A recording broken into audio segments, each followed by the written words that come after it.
Cette région, Corsier-sur-Vevey, pour Charlie Chaplin, était en fait un refuge après son exclusion du retour aux États-Unis par le McCarthyisme. Et il a choisi la Suisse.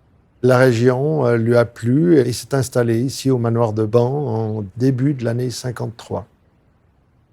Je m'appelle Philippe Mélan, architecte, et je suis avec Yves Durand, le fondateur du musée Chaplin.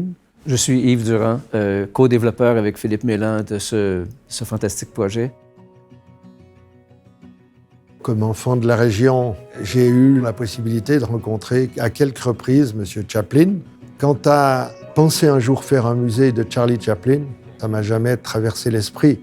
Ce n'a été que la rencontre avec Yves Durand. Alors la rencontre avec mon cher ami a été tout à fait fortuite. Dans le cadre d'un voyage d'affaires au Canada, j'ai eu l'occasion de retrouver M. Durand. Son bureau transpirait, je dirais, son amour pour Charlie Chaplin. Dans la discussion, j'ai dit, ça serait peut-être l'occasion de faire un musée. C'était un petit peu une plaisanterie sans suite dans mon esprit.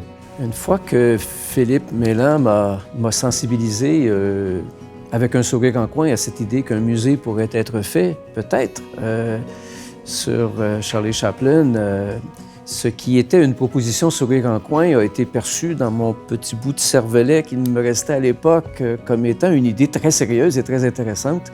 Et je me souviens de lui avoir dit mais il faut voir les enfants, il faut voir cette famille, il faut préparer un projet, on peut les voir quand?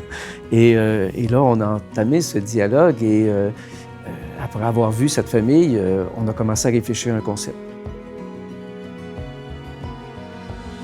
Michael Chaplin, fils aîné de Charlie Chaplin, nous apprend qu'ils allaient vendre le manoir. La jonction s'est vite faite en lui disant que le rêve pour nous et le rêve pour réaliser un musée d'exception était de le réaliser ici, au manoir de Ban. C'est aussi une manière, en le faisant ici, de signifier aux visiteurs et au monde que ce lieu se veut un lieu de vérité.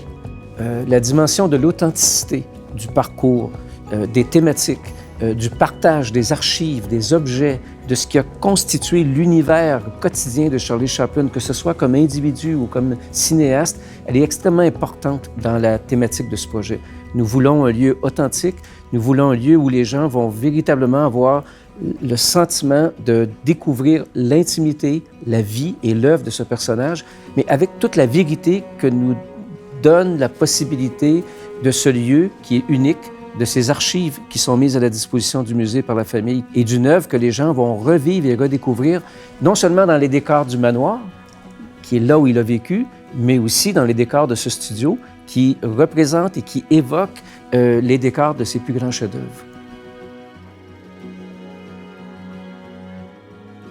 Je ne sais pas si on est un duo parfait, mais ce que je sais, c'est que nous sommes presque parfaitement complémentaires.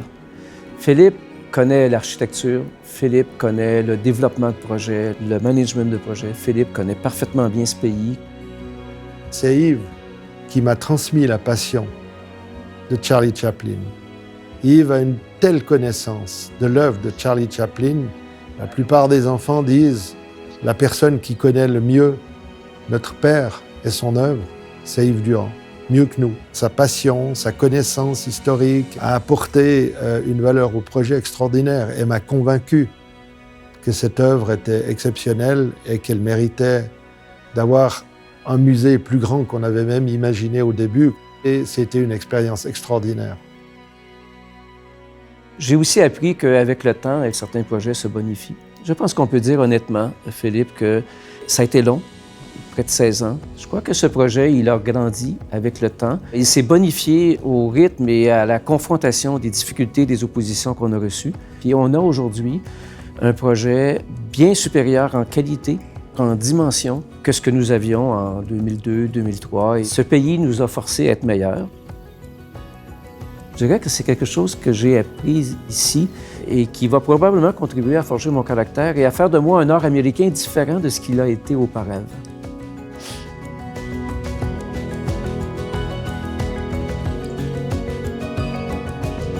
Michael Chaplin a dit quelque chose de très, très, très joli. Charlot n'a jamais eu une maison.